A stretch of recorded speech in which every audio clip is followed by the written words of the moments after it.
Olá, alunos, tudo bem?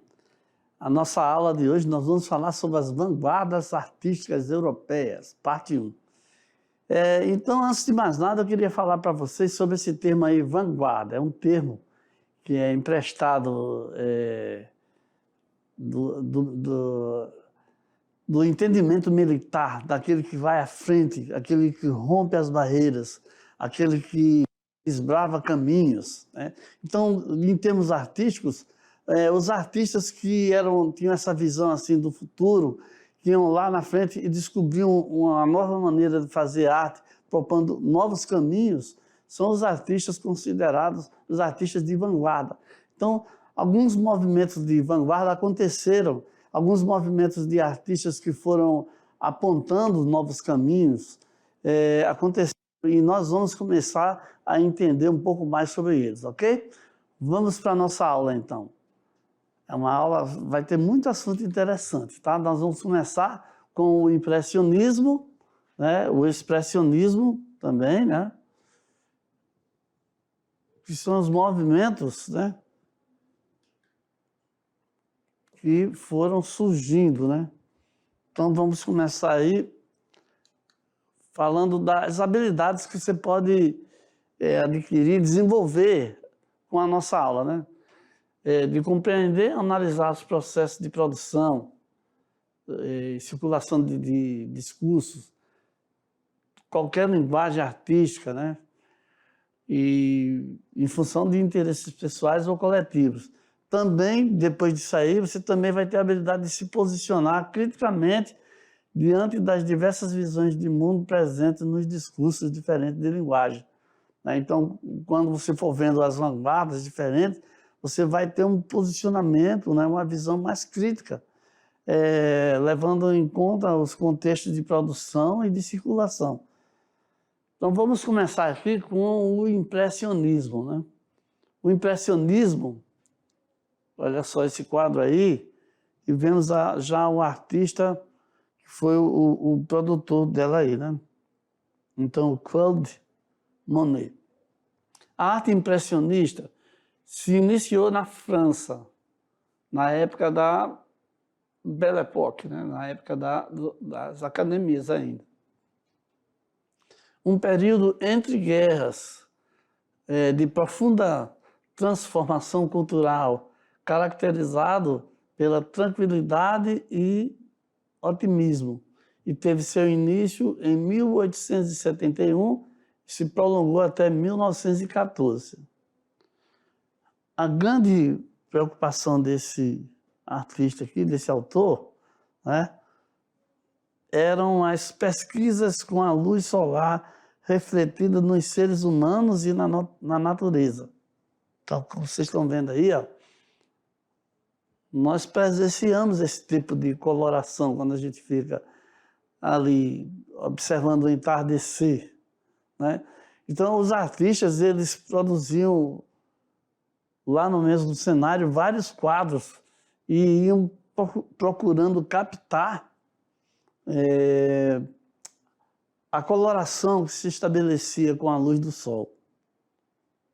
O nosso amanhecer aqui, desculpa aí, Cláudio, mas no nosso amanhecer aqui em Porto Velho, nós vemos esse tipo de cor no sol, né?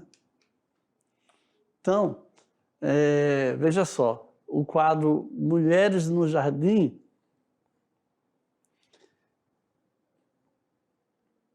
marca o início dessa fase em sua pintura, né? Na pintura do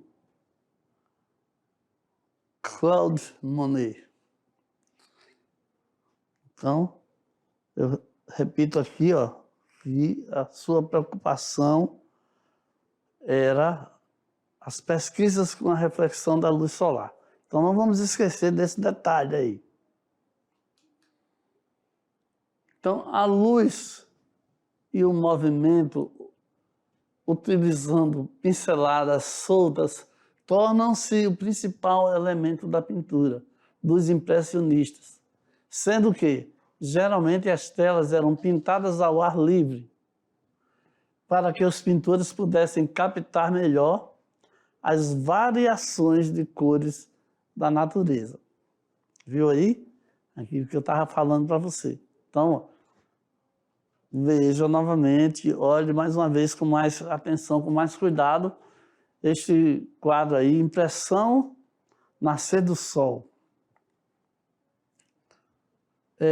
Essa obra aqui, ó, demonstra a inovação de estilo do pintor ao capturar o momento em que o sol atravessa o nevoeiro na Baía de Le Havre, na Normandia. Então ele estava nesse local e ficou observando e aí foi fazendo a sua leitura, né?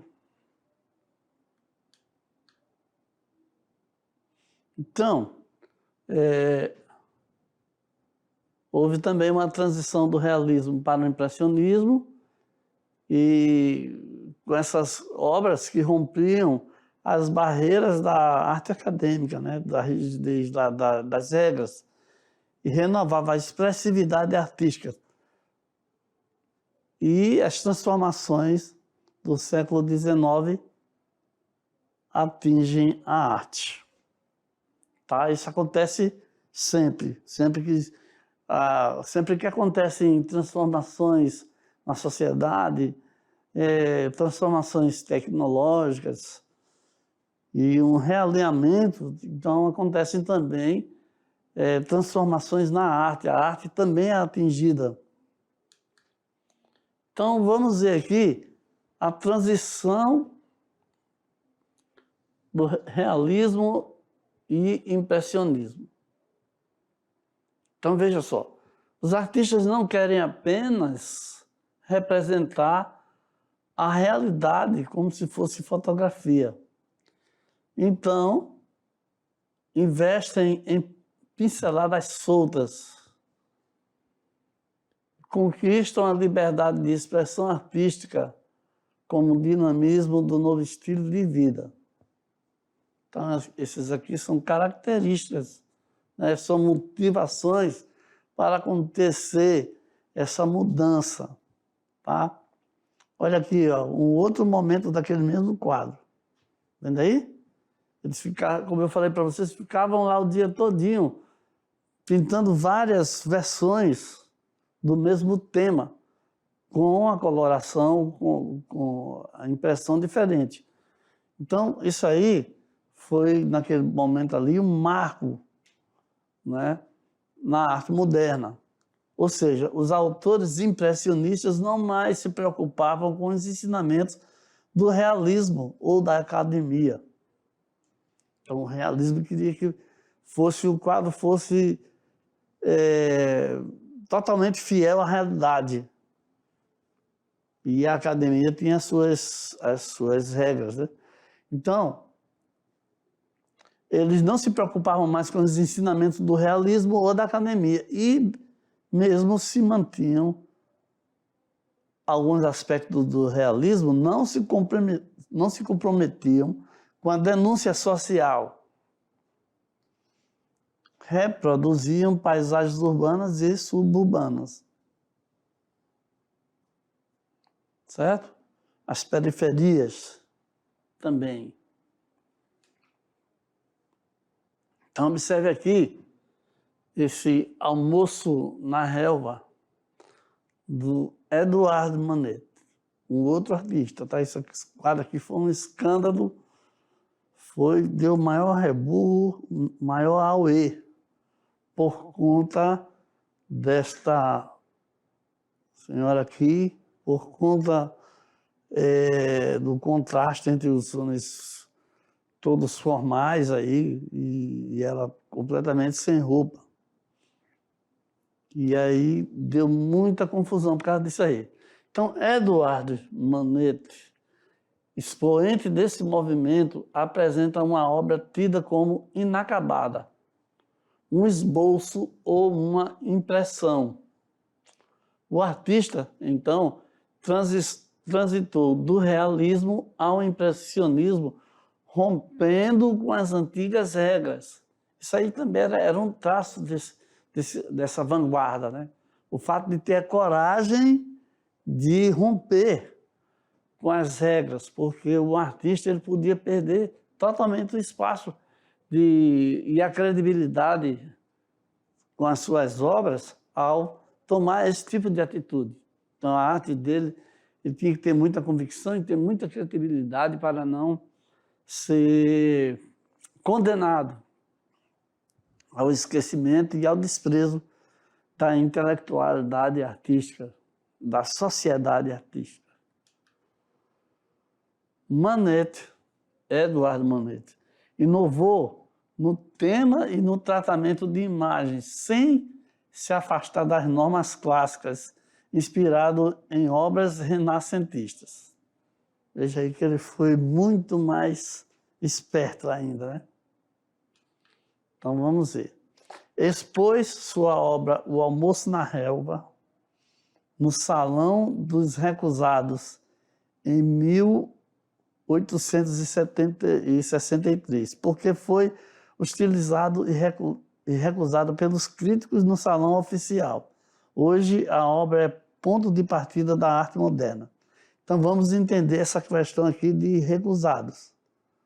Ó, deu um toquezinho ali, que acontecia o seguinte, cada artista, vamos aqui, eu queria dizer para vocês que cada artista, acontecia o seguinte com ele mandava uma amostra antes de expor. Tinha disso também. Eles não iam aceitar qualquer um ou qualquer coisa. Né? Então, os lugares oficiais tinham pessoas que estavam lá para analisar as obras. E então, começou a acontecer muitos artistas criando seus trabalhos, e aí acontecia o seguinte, esses artistas aí buscaram uma alternativa, e essa alternativa foi mostrar em outros lugares não oficiais os seus trabalhos. Então, daí que vem o Salão dos Recusados. Então, aqueles que eram recusados nos espaços oficiais, eles expunham nesses outros lugares porque descobriu-se logo que as pessoas tinham interesse e iam lá para ver. Entendeu? Então, é daí que vem o novo olhar, é daí que vem a nova visão, é daí que vem o fato dessas obras não se perderem. Vamos lá para a nossa tela mais uma vez, para a gente ver aqui o que está aqui exposto aqui. Ó. Ele expôs a sua obra, O Almoço na Relva, no Salão dos Recusados. Isso quer dizer que ele mandou o seu trabalho e não foi aceito. Ele foi recusado pelos críticos do Salão Oficial. Então, no Salão Oficial, onde todas as obras eram expostas, tinham pessoas lá para fazer a avaliação do que ia e o que não ia aparecer. Então, vamos ver aqui uma curiosidade interessante aqui. Ó. A composição parece realista, mas é irreal, pois as figuras não se entreolham. Então, vamos ver aqui mais uma coisa. A falsa proporção da banhista, que parece bem maior em relação aos outros elementos da composição. Então, veja só. E o Manet, o Eduardo Manet, inovou no tema que ele usou, né? E na perspectiva, pois usou pinceladas rápidas e imprecisas, suaves gradações nas tonalidades das cores, sem contraste nem relevo. Então, está vendo aí que ele foi altamente cuidadoso com o seu trabalho, né? Mas mesmo assim foi recusado, né? Então, seguindo aqui, nós chegamos agora ao movimento pós-impressionismo. O que veio a seguir? Os pós-impressionistas, o pós-impressionismo se refere à obra de vários artistas que seguiram após o surgimento do impressionismo. Então, foi um estilo artístico formado por 4 artistas. O Paul Cézanne, o Georges Seurat, o Vincent van Gogh e o Paul Gauguin, chamam de Gauguin. Tá? Então, esses 4 gênios da pintura apontaram um novo caminho, novos caminhos, né?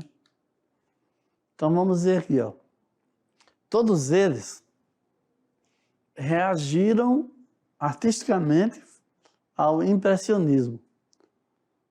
Cézanne, por exemplo, se concentrou na estrutura do desenho, do quadro, na estrutura pictórica.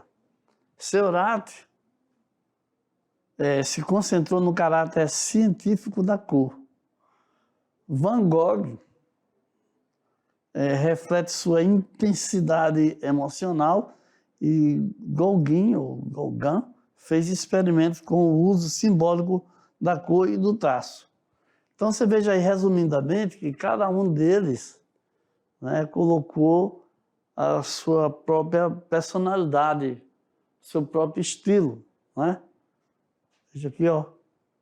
Cézanne e o Seurat aqui, ó. Então você vai comparando aí, ele se concentrou no caráter científico da cor. Van Gogh reflete a sua intensidade emocional. Ele fez o retrato aí, ele fez o desenho, a pintura do seu próprio quarto, onde ele morava, né? Onde ele estava morando nesse período aí, nessa época. E olha aqui, ó. Olha a intensidade das cores aí usadas pelo Gauguin. Então vamos lá. O Vincent van Gogh, ele fez esse aqui, ó, Noite Estrelada. Olha só como ele retratou uma noite estrelada, as coisas gigantes, né? As estrelas, assim, uma impressão muito exacerbada, muito alterada. E aqui o autorretrato com a orelha cortada. Ele tinha alguns problemas, às vezes ele ficava depressivo, ele tinha sérios problemas e uma certa vez, numa crise dessas, ele decepou a própria orelha. Então, mas era genial na pintura este holandês. Acho que ele era holandês. Curiosidade aqui, ó. As Banistas de Grenoble, um quadro aqui do mais conhecido como Renoir, Pierre-Auguste Renoir, em 1869. Olha só, o tema usado aqui, né, para os impressionistas não era relevante. O núcleo vital era a transitoriedade do momento. Então, os impressionistas, né, eles tinham essa ideia, né, a passagem do momento dentro do tema escolhido e a ação das condições ambientais nas paisagens e cenas urbanas. Então, aqui, ó, dinamismo e luminosidade. Seguindo aqui, nós vemos o seguinte. Cézanne estava preocupado com a própria percepção, com o que os olhos pensam. Ou seja, ele trouxe um novo olhar para a técnica, mais característica daqueles 4 lá, né? Van Gogh, ele olhar de uma outra maneira para a emoção e Gauguin para a sociedade. Para todos eles, a função da arte passou a ser a representação daquilo que se sente e não do que se vê. Então vamos conhecer aqui um pouquinho do Vincent van Gogh. foi um importante pintor holandês e era um pregador religioso antes de ser artista plástico, aos 27 anos. Então, ele visitava comunidades de camponeses e isso aí foi tema de algumas de suas obras, lá no início. Ele sofria de epilepsia, transtorno bipolar e era muito solitário. Então, com esses problemas aí terríveis, ele ainda assim tinha a sua criação genial. Para ele, fazer arte era processo intenso de emoção e dedicação. Ele estudava muito a história da arte. Então, aí mais um autorretrato, né? Então, atente para as características dessa pessoa e as motivações que ele tinha ao fazer os seus trabalhos. Ele apreciava tecer com fios e linhas de diferentes cores para estudar o efeito visual do resultado. A textura de suas pinceladas eram grossas camadas, lembram uma colagem de fios de lã coloridos. Aqui, a história da orelha, né? Num acesso de raiva, decepou a própria orelha e ficou internado num sanatório por 1 ano. Morreu com as complicações de um tiro de autoria incerta. Teve uma vida curta, mas uma intensa produção, com cerca de 860 pinturas e 1.200 obras sobre o papel. Ainda 38 autorretratos, um deles com o curativo da orelha decepada, que a gente viu, né? Então vamos seguir agora para o expressionismo.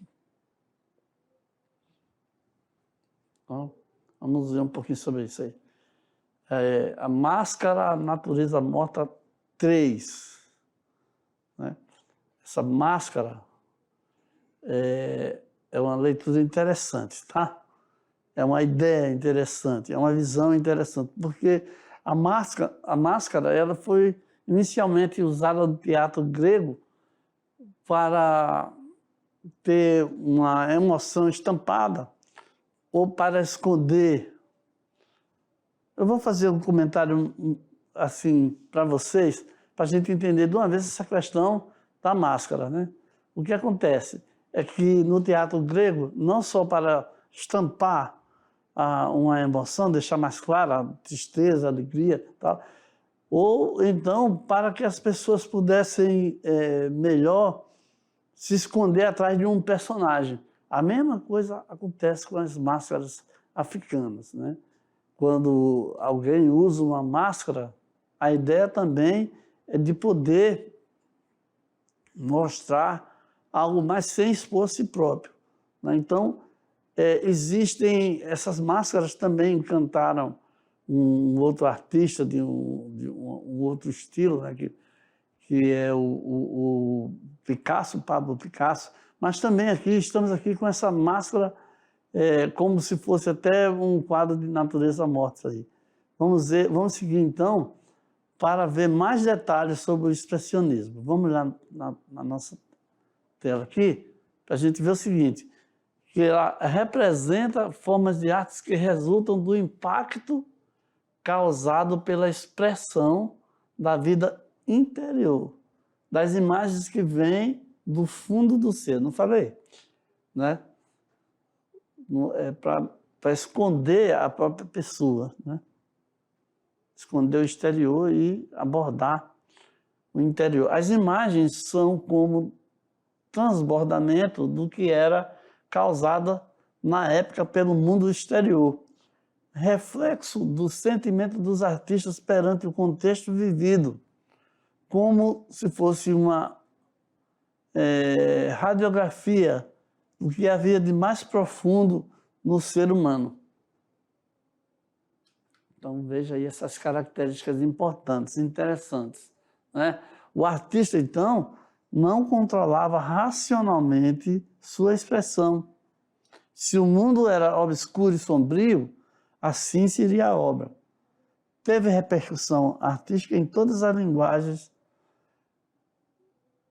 né? Na música, na dança, na escultura, em todas as linguagens, esse tipo de pensamento aí teve a sua leitura, né? A sua repercussão.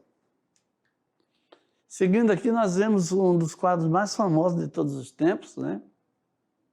Eu creio que só perde mesmo para a Mona Lisa, mas o expressionismo na pintura aqui fica especialmente demonstrado, né? Através desse quadro aí, né? Então, veja bem, o olho do expressionismo estava voltado para o interior, o núcleo das coisas, em sequência livre de imagens simbólicas. Então, nós vemos aqui, ó, o grito de Edvard Munch. Então, você veja uma pessoa com a sua imagem, né? Não só o que estava acontecendo, o aperreio que estava acontecendo ali na mente daquela pessoa, como todo o resto, todo o exterior, todo o contexto se combina, né? Se altera na visão daquela pessoa. Tá bom? Então, nessas curiosidades aqui, nós vamos ver algumas paródias sobre o grito. Quer dizer, vamos dizer assim, são brincadeiras, né? Porque o que acontece é o seguinte, ó, acho que é o Bart Simpson, ele está correndo de alguma coisa que vem atrás dele. No caso dessa pessoa aqui, ó, a mulher vem correndo atrás dele com um pedaço de pau na mão. E aqui também uma outra figura ameaça aqui. De todas as maneiras, nós estamos vendo aqui alguma forma de replicar, de reproduzir a ideia do Munch lá com o seu primeiro quadro lá, tá? De maneira alguma queremos aqui achincalhar ou avacalhar a ideia genial do autor. Muito pelo contrário. Então, o impressionismo se preocupava apenas com a sensação de luz e cor, sem se importar com sentimentos humanos e problemática da sociedade. O expressionismo foi, então, uma reação, porque buscava interpretar as emoções humanas e as angústias que caracterizavam psicologicamente o homem do século XX. Então, é uma abordagem diferente, diferenciada. O pintor norueguês que estávamos falando, Edvard Munch, né? Na obra O Grito, apresenta uma figura humana sem linhas reais, que se contorce sob o efeito de suas emoções. As linhas sinuosas do céu, da água e da diagonal da ponte que conduz o olhar para a boca da figura que se abre no grito perturbador. Então está aqui uma descrição, aqui, um discurso sobre a obra O Grito. Então, alunos, a partir do momento que nós vemos aí essas diferenças entre o impressionismo e o expressionismo, né, nós vemos essa divisão básica do olhar, nós entendemos melhor o quadro pintado pelo Edvard Munch, né, onde ele apresenta essa figura que se contorce, né, essa figura que todo o seu entorno, tudo ao redor dele está aí demonstrando a situação em que ele se encontra. Nós vemos também que esse tipo de vanguarda, essas duas vanguardas aí, são as leituras desses artistas, desses autores, em que cada um deles se preocupa em entender melhor as novas tendências da sua arte. Tá? Quando um artista ele sabe que não está mais se enquadrando dentro daquilo que está acontecendo na arte, ele sabe que vai ter que se defender de ataques muito, muito fortes ao seu próprio trabalho. Então ele tem que ter uma segurança muito grande daquilo que ele vai apresentar. Cada um deles teve que ter assim a sua proposta muito bem fundamentada. Cada um deles sabia que estava se arriscando a não mais fazer parte do olhar das pessoas, a não mais ter condição de apresentar os seus trabalhos. Entendeu? Então, é isso que cada artista, ao colocar a sua arte para o mundo, ele tinha que se preocupar e ele também se esmerava no seu trabalho, porque ele teria que defender com muita propriedade, com muito cuidado, tudo aquilo que ele estava expondo ali. Tá? Então, se no impressionismo havia uma preocupação apenas com a sensação da luz e da cor, não ligando para os sentimentos humanos e os problemas da sociedade, já na outra arte, era também uma reação, porque procurava interpretar as emoções humanas, as angústias do ser humano. Quer dizer, quase que o contrário, quase que uma outra visão totalmente diametral, chocante, né? entre uma vanguarda e a outra. Então, cada um desses artistas, no caso do impressionismo, por exemplo, o autor, quando apresentou seu primeiro quadro, ele foi violentamente debochado. Ele enfrentou várias malhações, várias críticas negativas, vários deboches, né? Não foi fácil de jeito nenhum para aquele artista conseguir se manter firme às suas ideias e aos seus ideais. Do mesmo modo, os outros artistas com as vanguardas que virão a seguir depois dessas aí também estavam conscientes de tudo aquilo que estavam arriscando, tá? Então, mas a coragem dessas pessoas e a convicção de cada um deles com as suas obras de arte é assim uma coisa assim admirável, né?